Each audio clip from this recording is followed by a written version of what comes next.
Bag, I want the bag. Work my way from a garden to a track. Flip it from a track to a plot full of acres. Do it for the farmers and producers and the makers. What we even here for? Occasionally I ask it. I know it's more than struggling, anticipating the casket. Reap what we sow, trying to fill up my basket. Life's a plantation, I self-law and master. Over the plot, I've been granted on this planet. Now it's slanted, cause the chosen been supplanted. But if you overstand it, it was spoken. Fractured, but we ain't broken. Even though some would rather play the role of token, we growing. Black through the essence of a presence. We carry the blood of gods, we carry the mind of peasants. Rich black gardens, future look more like Eden. Multiply seeds like the seed banks in Sweden. Rep my planners on plan according to season. B1 code, switching it up is treason. Black power, family what we eat. Either we get fed or we feed. B1AG.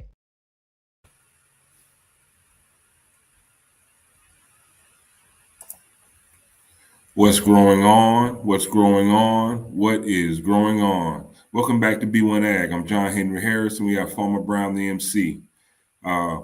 Pull a seat up. Pull your seat up to the table today, family. Welcome back to the cafe. Here at B1AG, we focus on culture, agriculture, food, and the environment, and how it affects you and I. Today's story, we're talking about artificial intelligence. And the story is artificial intelligence is taking Calvin's job at McDonald's. And beware, it may be coming for your job too. Now, we're going to talk about artificial intelligence in general, but also especially how it pertains to our food and what does this mean for our food. So we're going to take a deep dive today, y'all, and I hope you're ready because we're starting to live in the Jetsons. Farmer Brown, what do you got to say? You're on mute. Like to say peace to the B1 family. Hope everybody's doing well. Where there is a problem, there is an opportunity. We think about this concept of smartphones, smart cities, smart technology. Depending on what perspective you're looking from, has dumbed a lot of us down because the convenience has shut that part of our brain down of having to think. And so on one end, yeah, it's great to have convenience, but on another end, what happens when that convenience takes over? Then what do you do? And then how do we eat? And so I look forward to deep diving into this.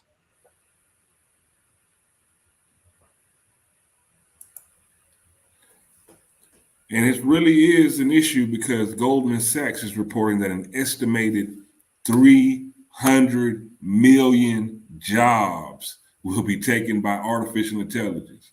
300 million jobs.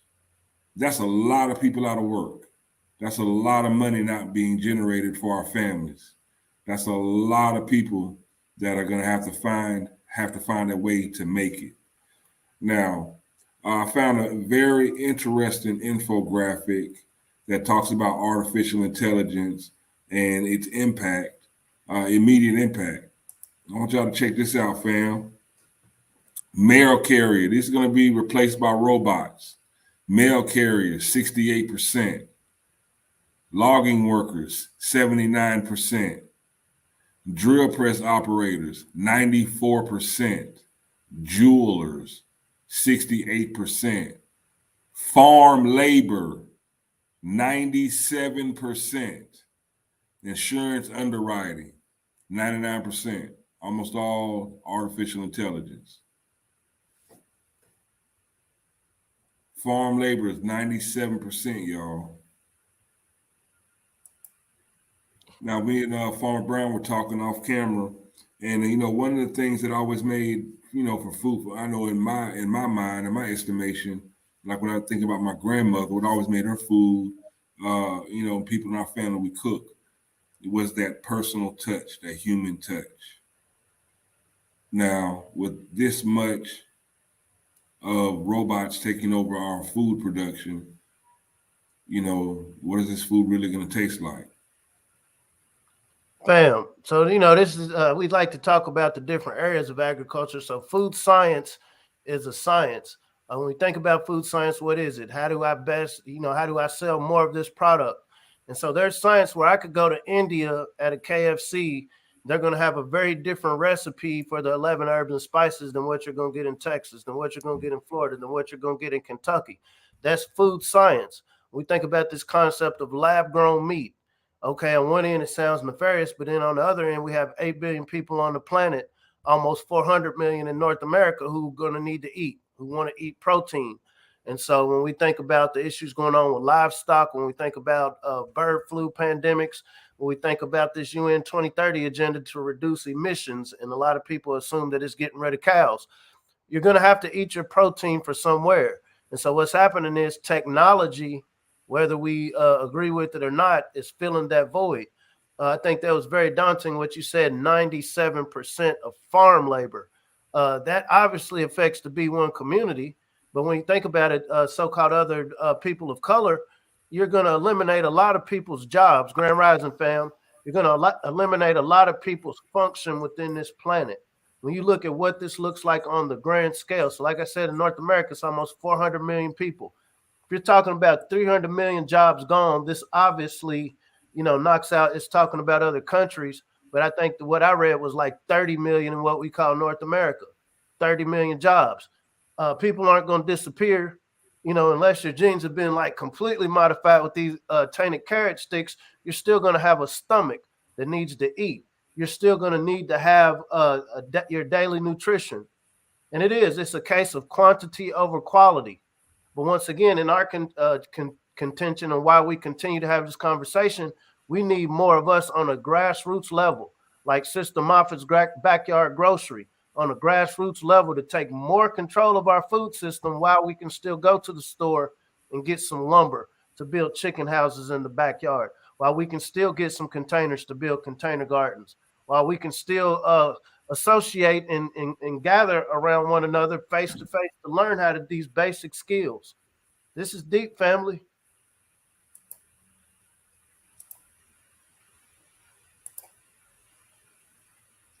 And what's really concerning, like they've actually already opened a fully automated McDonald's. Now, this first of its kind McDonald's was opened in White Settlement, Texas, a suburb of Fort Worth. The location is almost entirely automated, with machines handling every aspect of the customer experience, including the drive-through window. Taking over, y'all. Check this out.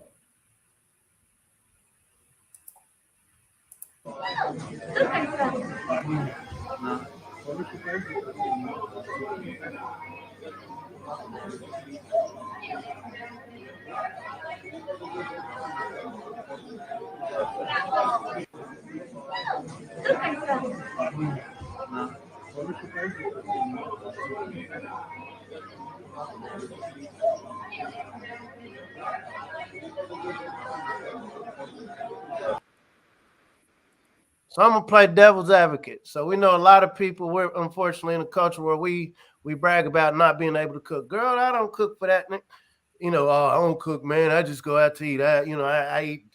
Okay, so maybe you do need robots to serve food, right? This helps the process. But in that same story, I read an article where they were saying they had gotten an order wrong, and the robot ended up ordering 245 Diet Cokes.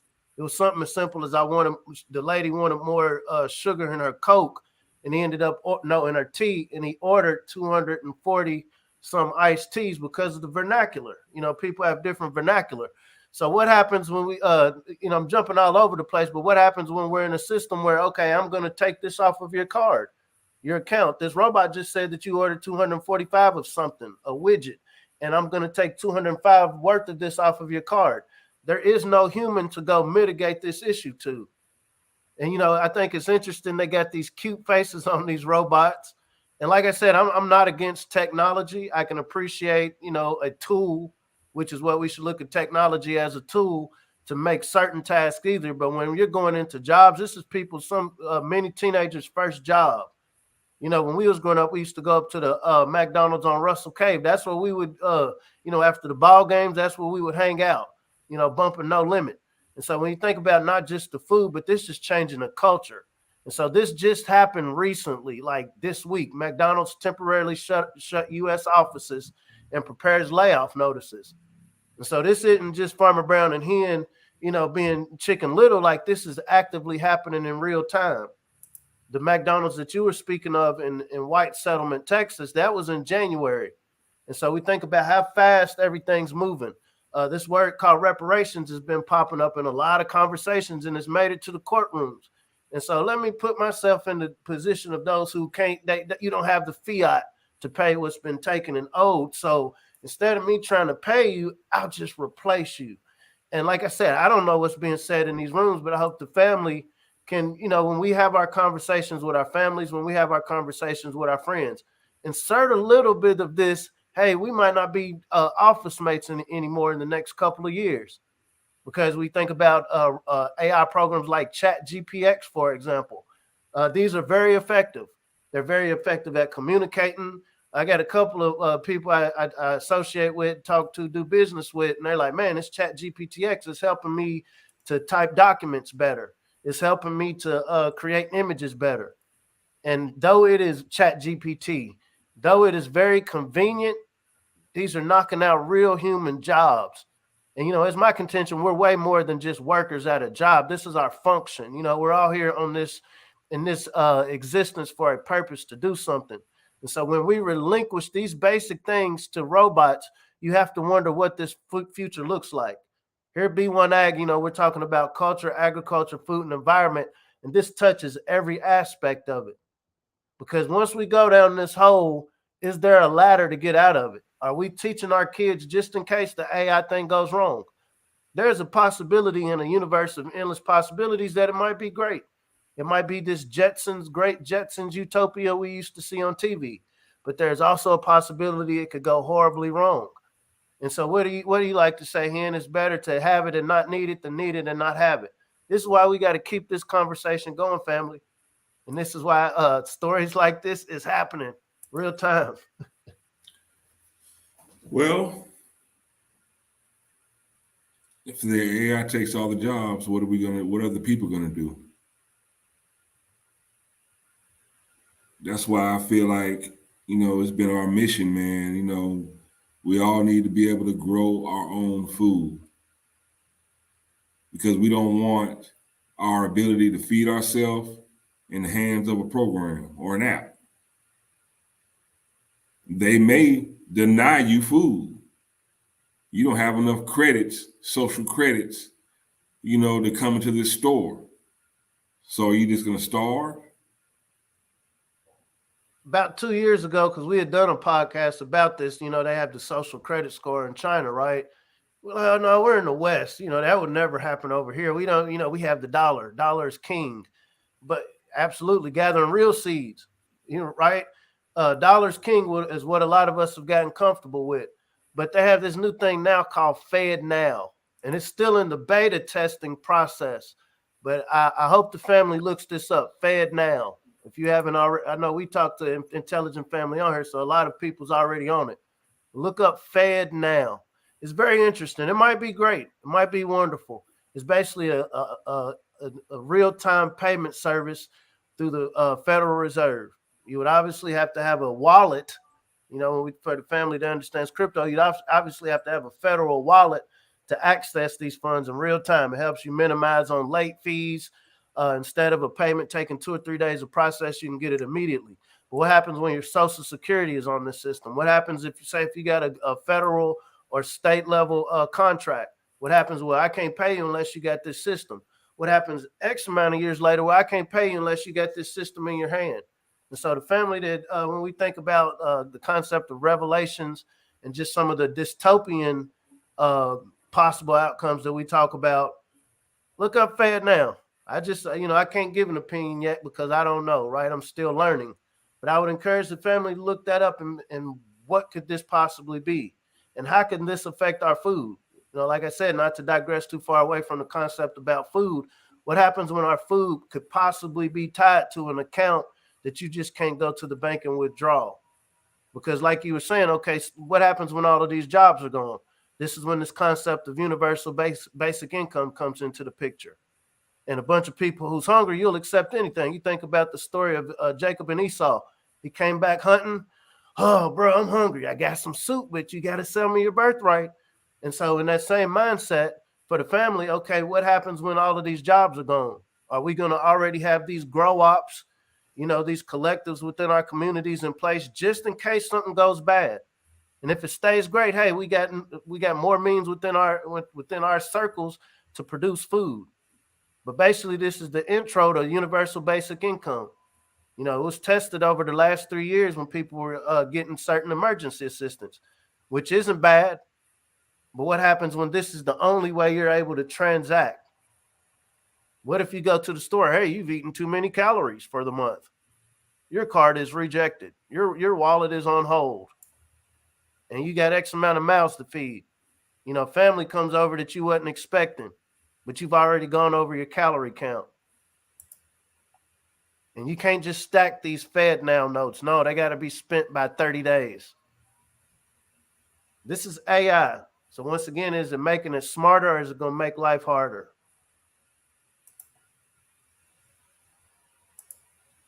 We're living in some interesting times, family. Interesting times. Artificial intelligence taking Calvin's job at McDonald's. Coming to your job as well. Goldman Sachs is estimating over 300 million people will lose their jobs to artificial intelligence. Now is the time, it's a perfect time as any to get reintroduced to Mother Nature, get reintroduced to the planet, the earth, learn how to grow your own food. We've been preaching this and talking about it. It was, almost 2 years ago when we were talking about, McDonald's possibly going to fully automated, drive-through only, artificial intelligence, and it's happening now. We talked about this 2 years ago. Things are really changing quickly, and we need to, put on our best running shoes so we can keep up, so to speak. This says store seeds. Store seeds. Get your seed game together. What happens when your only option when you go to the store because you waited too late? You waited till 2025 to take it serious. What happened when your only option is RNA flavored, jabby seeds, so to speak? I'm being funny, but hey, there was a time our ancestors, you think about the people that built the wealth of this country, right? Which agriculture, food, fuel, and fiber. I saw that you said on logging, those jobs are going to be replaced. These are the people that built the wealth, the ingenuity of North America. Right. There's ways around anything, but your mind is on something needs to be grown. Maybe I can't maintain this every day, but maybe I'm going to allocate X amount of space to just growing trees that's going to produce. All I have to do is just, pick them when it's time to pick. Don't have to harvest them. Don't have to water them too much. Maybe I'm working with a group. Some of us are growing trees. Absolutely. Our elders are going to be starved out. You think about it at the beginning of what happened over the last couple of years. It was the elders in the nursing home. I'm going to leave that at that, but the family understand. Yes.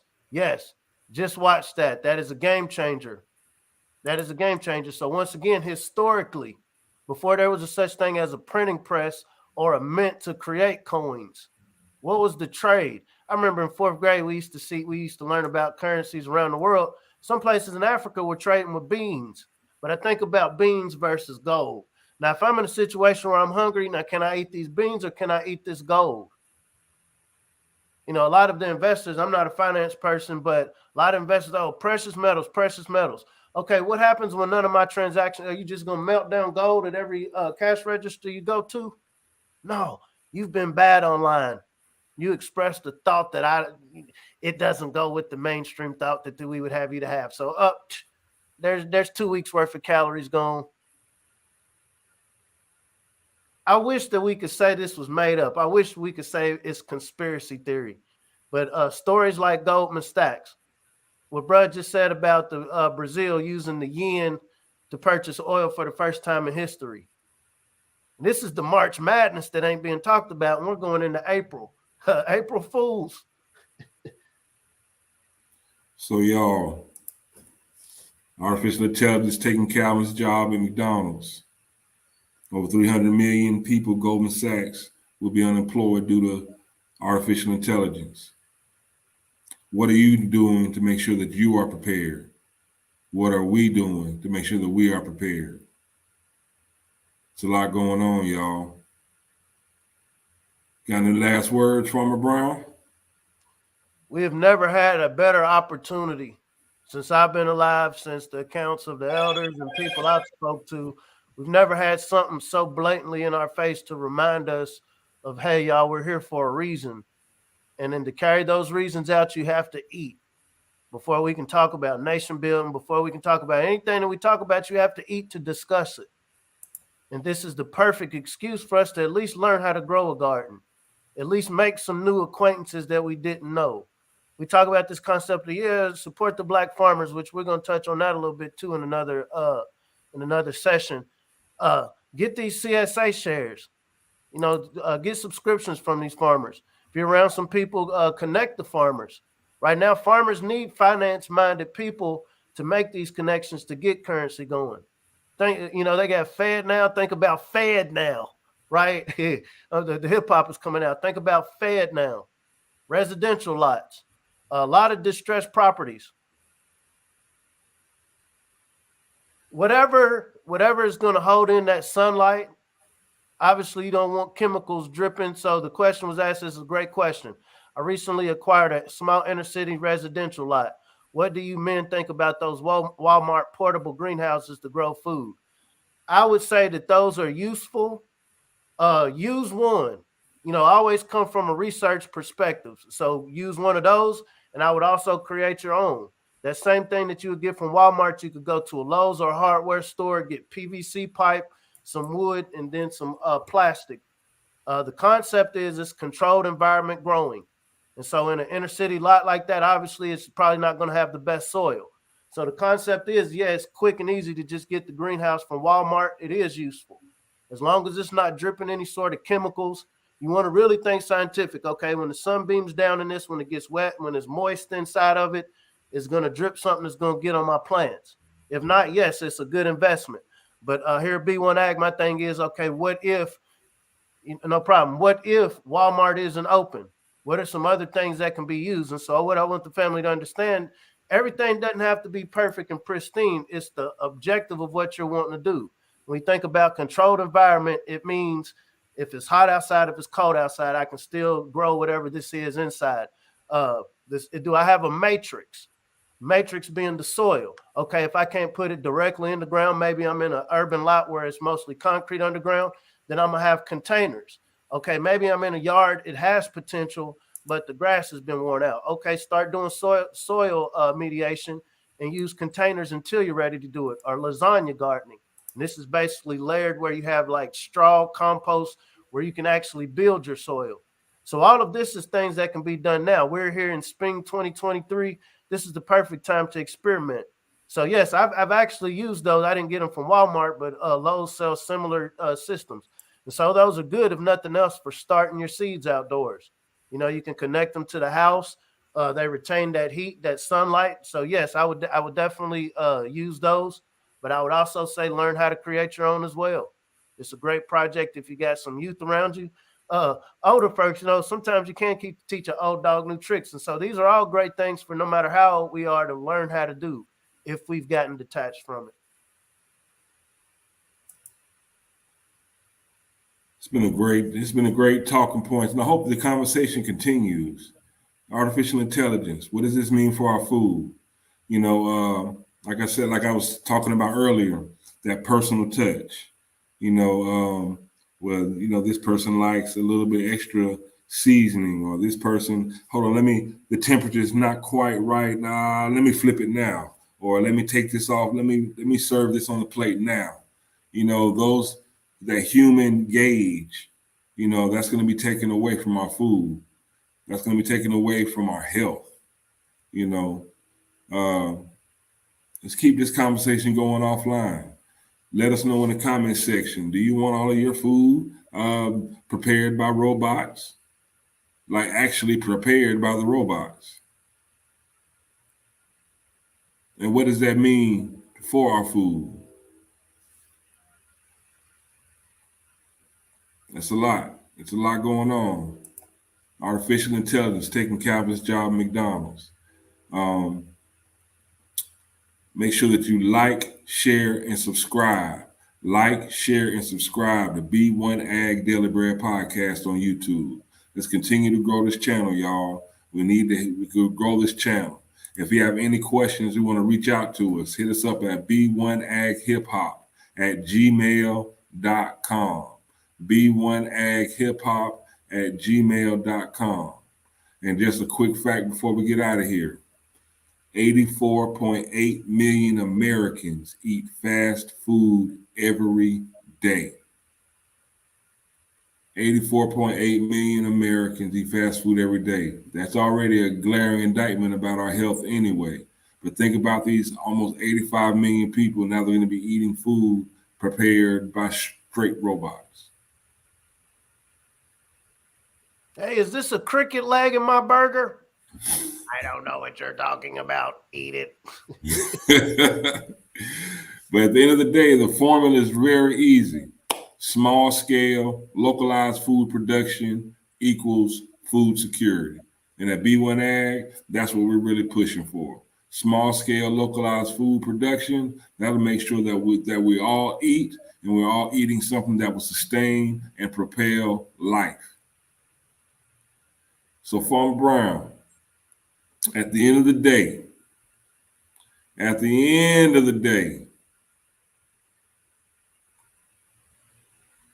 what do the people need to know, man? If you really want to know something, remember, he who feeds you leads you, so learn how to grow something. Thank y'all for tuning in to another episode of B1AG Daily Bread Podcast. You know, we appreciate when you pull up your seat to the cafe. We're going to talk this food and ag for you. And hopefully, you know, we'll all have a seat at that harvest, at that dinner table. Until next time, I'm John Henry Harris. We are Farmer Brown MC. Peace.